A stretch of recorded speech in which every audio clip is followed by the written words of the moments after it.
Welcome दोस्तों, मैं हूं एडवोकेट जितेंद्र। आज की वीडियो में बताने वाला हूं कि आईपीसी 498 का केस कितने समय तक चलेगा।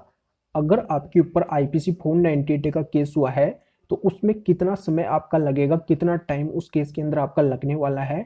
और ये भी बताऊंगा कि इसका जो अंतिम जजमेंट है वो क्या आएगा, यानी कि 498 का जो केस है उसका जो अंतिम जो फाइनल रिजल्ट है वो क्या आएगा, पति के पक्ष में आएगा या फिर पत्नी के पक्ष में आएगा। तो ये बहुत ही इंपॉर्टेंट सवाल है जो अक्सर पूछे जाते रहे हैं। तो इनका जवाब इस वीडियो के अंदर मिलने वाला है, तो ध्यान से पूरा वीडियो बिल्कुल अंत तक देखना है, कहीं से भी स्किप नहीं करना है।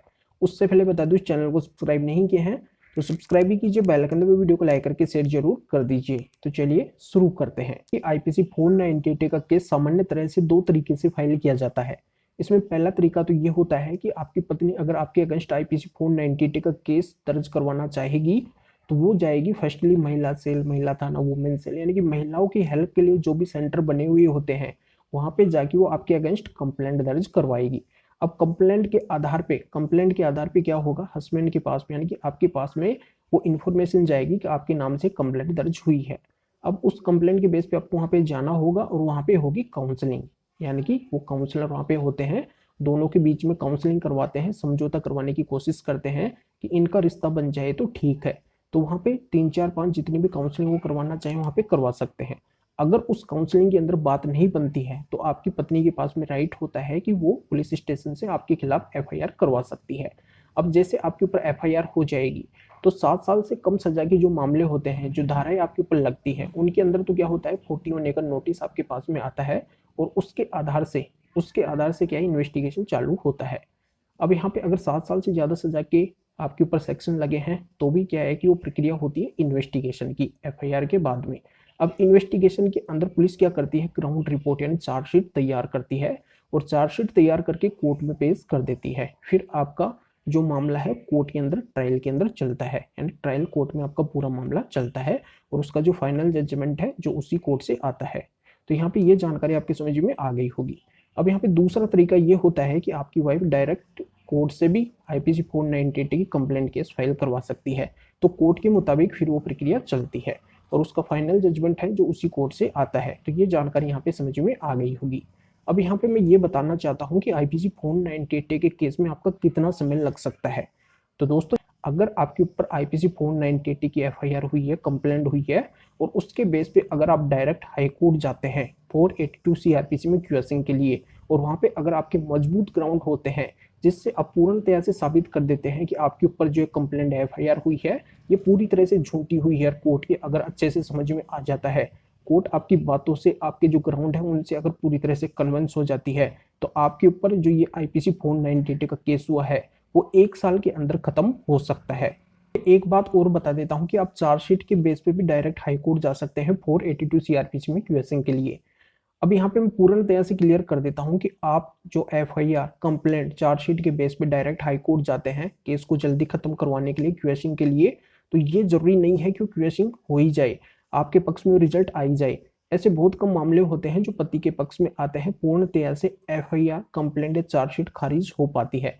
अन्यथा होता यह है कि जो आपके पेरेंट्स, जो रिलेटिव हैं, उनके नाम ही निकल पाते हैं।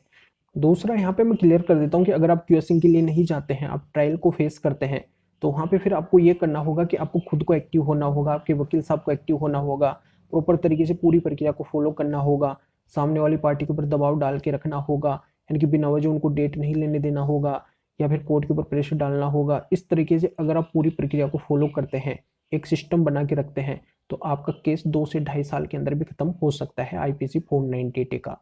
तो ये बहुत कम मामलों के अंदर ऐसा होता है।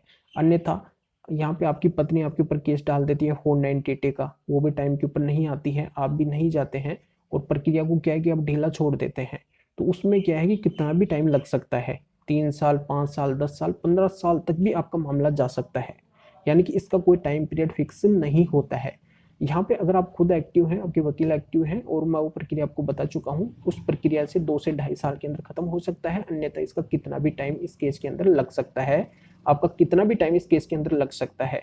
तो ये जानकारी यहाँ पे समझ में आ गई होगी कि आईपीसी 498 के केस की कोई टाइम पीरियड नहीं है, कोई फिक्स टाइम इसका नहीं है। तो दोस्तों, जो प्रेजेंटली सिचुएशन है, जो वर्तमान है, उसके अंदर क्या हो रहा है, उसके अंदर ये हो रहा है कि बहुत ज्यादा मामले जो पत्नियों के द्वारा दायर किए जा रहे हैं, पति के ऊपर, पति के पेरेंट्स, रिलेटिव, जिनके ऊपर भी आईपीसी 498 है कि वो झूठे बहुत ज़्यादा आ रहे हैं। ये मैं खुद नहीं कह रहा हूँ, माननीय सुप्रीम कोर्ट ने भी इस बात को एक्सेप्ट किया है। तो इसके अकॉर्डिंग मैं यहाँ पे आपको समझा रहा हूँ कि आजकल झूठे केसों की संख्या दिनों दिन बढ़ती जा रही है और ऐसे बहुत से मामले हैं जो यहाँ पे दर्ज किए जाते हैं 498 के। तो यहाँ पे जो इसका फाइनल रिजल्ट है, जो अंतिम जो इसका जजमेंट है, वो पति के पक्ष में ही आता है, क्योंकि यहाँ पे पत्नी के पास में उपयुक्त ऐसे कोई एविडेंस विटनेस नहीं होते हैं जो पति को दोषी ठहराया जा सके, पति के रिलेटिव पेरेंट्स को दोषी ठहराया जा सके।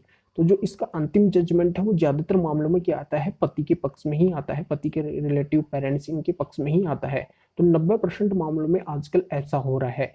तो यहाँ पे ये जानकारी आपकी समझ में आ गई होगी कि इसका जो अंतिम जजमेंट है 90% मामलों में है जो पति के पक्ष में आता है, पति निर्दोष करार दिया जाता है और पति के पेरेंट्स रिलेटिव जिनका नाम भी है उनको भी यहाँ पे रिलीफ मिल जाता है। तो ये पूरी जानकारी आपकी समझ में आ गई होगी।